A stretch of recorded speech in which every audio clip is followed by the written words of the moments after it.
I always heard the word FOB in my household from my siblings and within my community. At the time, I didn't know what the word FOB actually meant, but I knew what it looked like. My name is Runa Pitoitua, and this is my story.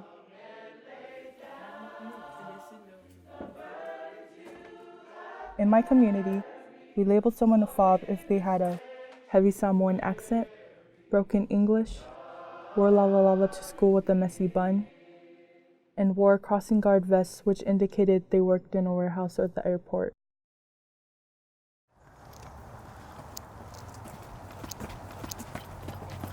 But as I got older, I got to see what the true meaning of FOB was through my parents.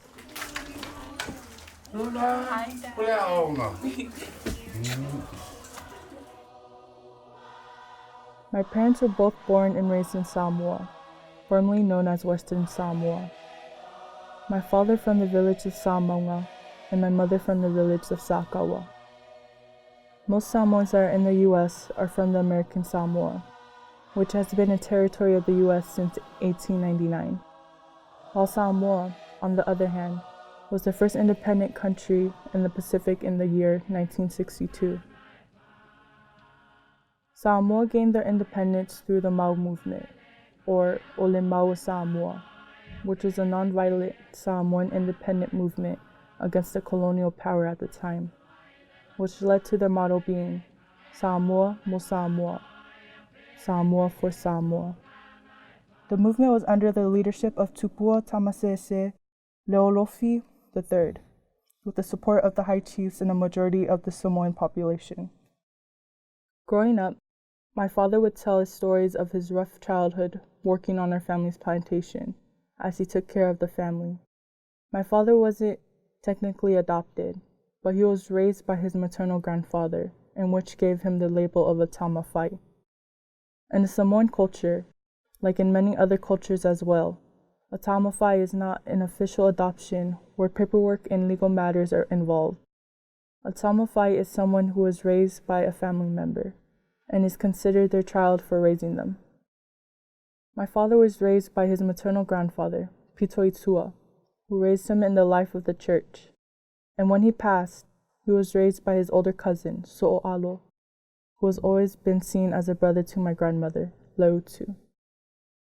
My mother had a similar childhood, but she had more of a privileged upbringing since my maternal grandfather, Lafai, was a well-known musician in Western Samoa.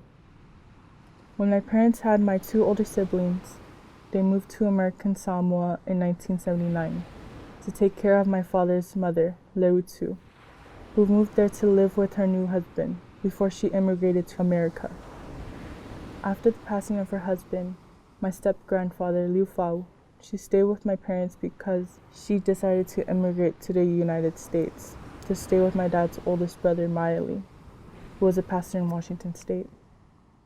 When my uncle first came to the States, he came for the military when he was younger, but because of his leg injury prior to arriving in the U.S., he was not able to enlist and was sent back home to the islands. But he came back to North America after having schooling and ministry in Samoa, when he immigrated to Canada to continue on his schooling and ministry for the United Methodist Church. After his schooling in Canada, he was then able to immigrate into the U.S. in 1980, where he resided in Tacoma, Washington, as he began to build his foundation in the church. During that time, Tacoma was beginning to be populated by Samoans, whether through family pipelines or the military. My uncle noticed that many of the Samoan elders in the area at the time wanted the services to be taught in their native language. That was when my uncle decided to do two services, one in English in the morning and another in Samoan in the evening. This sparked interest in many Samoans around Tacoma and soon created in the community that we have today in church at Calvario United Methodist Church. Once my uncle created a foundation for not only himself in the United States, he wanted my grandmother to come and stay with him. This led to her immigrating to Tacoma, Washington in 1984, leaving my parents in American Samoa with 2 children and 3 on the way. My parents were well off in American Samoa, My father had a great job in construction for the foreign companies. We had land and a house right next to the ocean.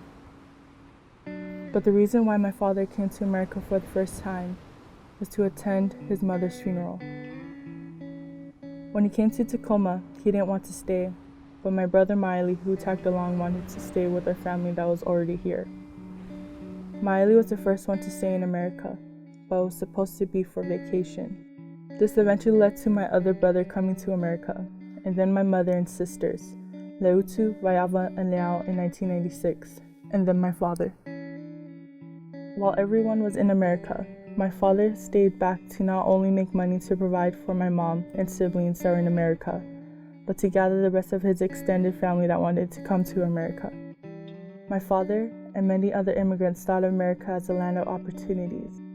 They thought that America would be the place where they'll be able to give their families an opportunity to an education, jobs, etc. They thought of the American dream and were prepared to work to provide those opportunities for their families, whether it's through the military, education, or simply making the decision to come to the States. When it comes to family, sacrifices are necessary to achieve the American dream. My father is the breadwinner of our family, our preacher and our high chief, and when he came to America, you would think that he would become an engineer with his work experience and easily find a job. But that was not the case.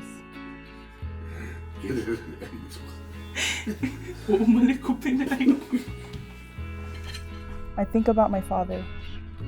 I thought about how my father came to America knowing that since he was not a citizen and barely knew the language, he would have to start at the bottom and find a job. That more physical than mental, because that was all he knew how to do from years of working in the bush.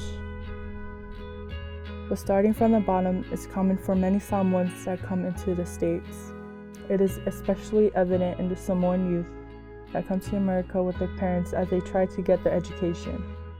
Many of my cousins, as well as my siblings, have experienced the inequalities of education when they are forced to repeat a grade, since the education back in American Samoa, let alone Samoa, are not on the same level as an American education.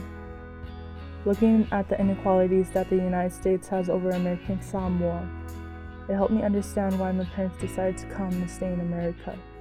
But I find it hard to understand why the Samoan community would have to start from the bottom. Because aren't they American Samoa? Growing up, we were always on welfare, and we lived in Section 8 housing. We're still living off of welfare in Section 8. From the time I was born to the year 2017, my father collected pallets, cardboard, and metal in order to provide for our family, which is not an easy thing to do because the pallets are 48 by 40, four-way pallets that weigh at least 50 to 70 pounds each, depending on the thickness of it. Also, the cardboard is hard to collect because you would need at least 2,000 pounds net weight to make at least $100, which is not easy to get because the company's scales are crooked. Collecting pallets is a big risk, especially if you have heart problems. There are 2 known Samoans who have died behind warehouses because they had a cardiac arrest from lifting the pallets. My dad almost made it 3. Last year, if not for my mom being with him during his heart attack, he would have died. She didn't know how to do CPR, and she didn't know how to call 911. Instead, she had to call my sister to call 911, in a way that many immigrant parents use their kids to translate for them, in matters big and small. For a lot of Pacific Islander immigrants, the degrees or status in the native country does not count in America. For example, with the young adults, or even the older generation that have experience and degrees back home, they would have to do all the training and education all over again if they want to get the same position. But for my father's case, he was not able to because of the language barrier, which is another commonality in America that many Samoans share. He had to sacrifice his sleep and his body every morning to go and make money. So when I think about my dad starting at the bottom, I am humble, proud, and sad. But my father always told us not to focus on our struggles, but focus on the person that can help us through it. Like many from the Samoan community, our faith is what gets us through tough times as well as a gateway to happy beginnings. My father may have gone through a lot throughout his lifetime, and so has my mother, but the greatest gifts that they have received from their struggles were their children.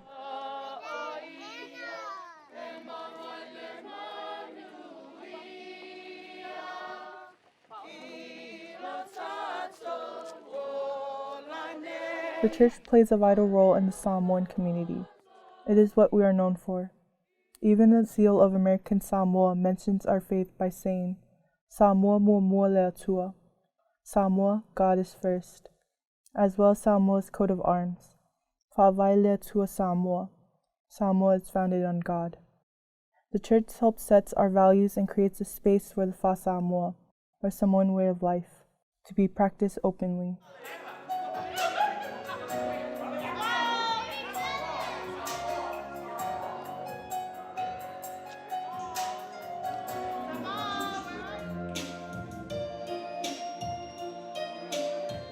The church's role is similar to a village.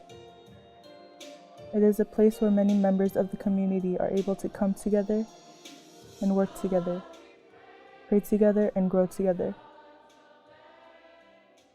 The church is a pipeline from the Samoan community to build relationships, as well as creating an environment to teach the younger generation their way of life to continue the pipeline for many generations to come.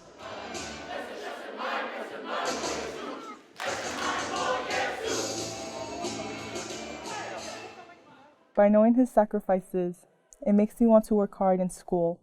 I am attending the University of Washington in Seattle because my dad almost gave up his life to provide for me and my education, and for that I am forever grateful. But leaving Tacoma's ethnically diverse neighborhoods for Seattle's significantly white neighborhood has been difficult, especially for the Samoan community that have resided in the city. Seattle's Samoan community is concentrated in South and Southwest Seattle. In the schools, Samoans have among the lowest grade rates. So the Samoans that I have met in Seattle are often athletes, and some Samoans like me, who have a background in the outskirts of Seattle, who are attending the University of Washington.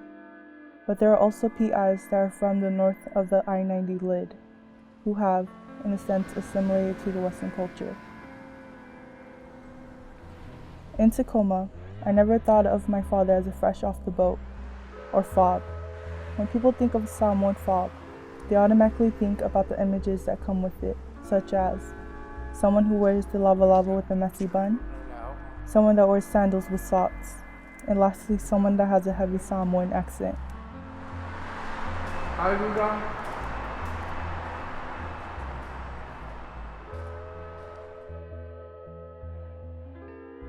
I never experienced anyone confronting my family about being FOBs. But I know that if someone did, I would be ready to defend them. While writing a poem for my AES 206 class, I realized that the word FOB was an insult. Even in Tacoma, I think that it was an insult to Samoan Americans because we didn't want to be seen as ghetto, or we didn't want to be seen as the stereotypes of what a FOB is. I can blame UW for the way that I see my people and feeling ashamed for who I come from. And instead of being the person to end and try to end the usage of the term, I have been the one to enable it in such a way. Even though my poem depicts someone that has been called a FOB and their reaction, in reality, I was the one that was doing the name calling. Whenever I go to the store with my family, whether it's with my cousins or my siblings, or even my friends outside of the culture, we would go and mind our own business. But then we would see other Samoans, and we would know that they were Samoans because they would wear their ia lava to the store. It would usually be someone from the younger generation that we would see wearing this, but there are times where it's an elder. When we see them, I would be the first one to turn to the person I am with and say that they are FOBs and laugh. Then I would joke around with my friends or my cousins and say that's your family, or tell your family to take off their ear when they come to the store.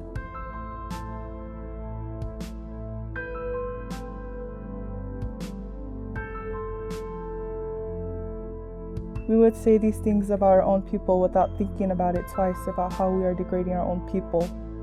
I blamed the way that I was taught about how to think in Western society.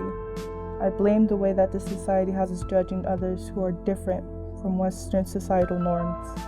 But most of all, I blamed myself, a daughter of a FOB, to have conformed to such societal norms without listening to the values and morals that have been taught by my parents.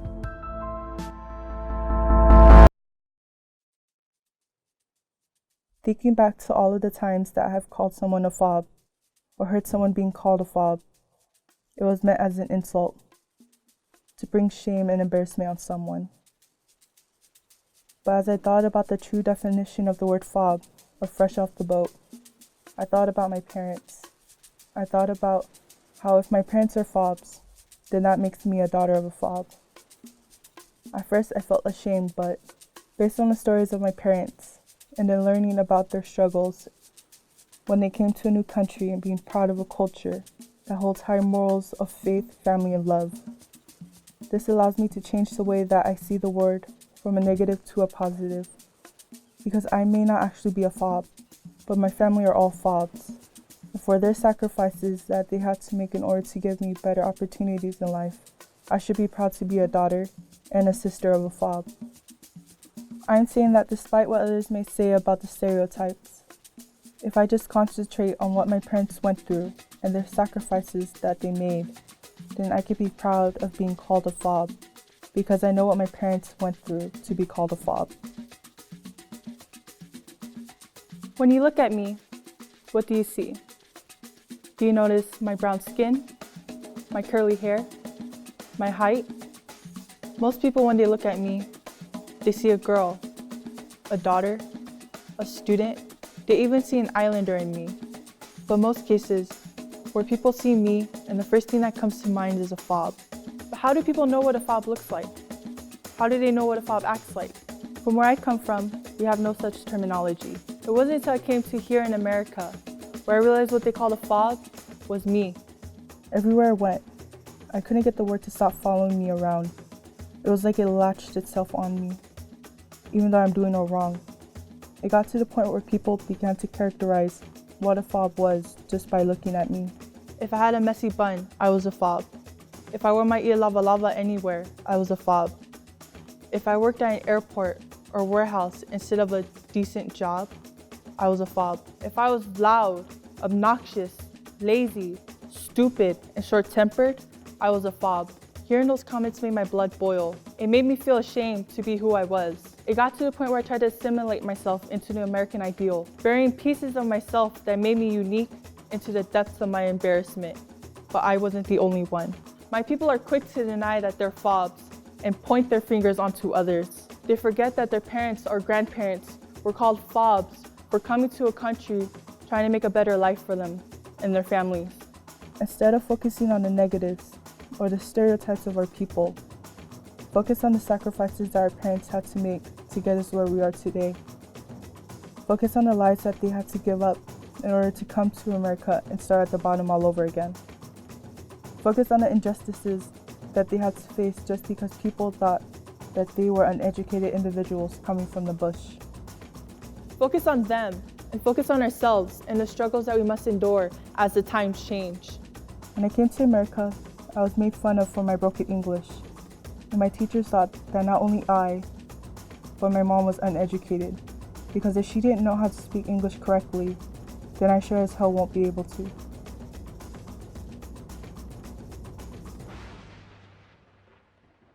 I remember being looked down upon by my own people for wearing my lava to a store, not knowing that wearing an lava in public places showed my modesty. But no one knew that. No one asked. Instead, they mumbled the words FOB. But if only they knew that my broken English meant that I was willing to be taught the dominant ideal means that I'm a FOB, then I'm a FOB. If only they knew that working for an airport, warehouse, or military was the only way to provide for my education and for my loved ones means that I'm a FOB, then I'm a FOB. If being proud of my culture by wearing my cultural attire wherever I go, or speaking and sharing the values of my people to others means that I am a FOB, then I am a FOB. If coming to an unknown country and trying to make a living that is better than the life at home for my future generations means that I'm a FOB, then I'm a FOB. I'm a FOB that is from a FOB who is from a FOB that worked too hard in this country to be labeled something because they looked and acted different from the rest. If labeling me a FOB means that I can achieve that American dream without having to lose a piece of my culture, a piece of my family, and a piece of myself, then I am a FOB. But that doesn't matter. That doesn't come to the minds or the eyes of others. Despite how well my English is, despite how well I dress, despite how well I blend myself into this culture, they'll always see that island girl with the broken English, the messy hair, that wears a lava, that can only do physical work than mental. And for that, I am not a FOB.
You don't carry anything because you're going to take pictures. Put them in the little.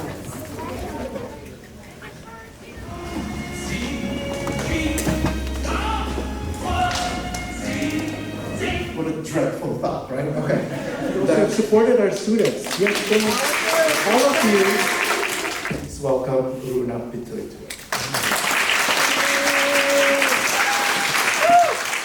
Being required was not the only plan that I wanted to follow. Runa Pitoitua.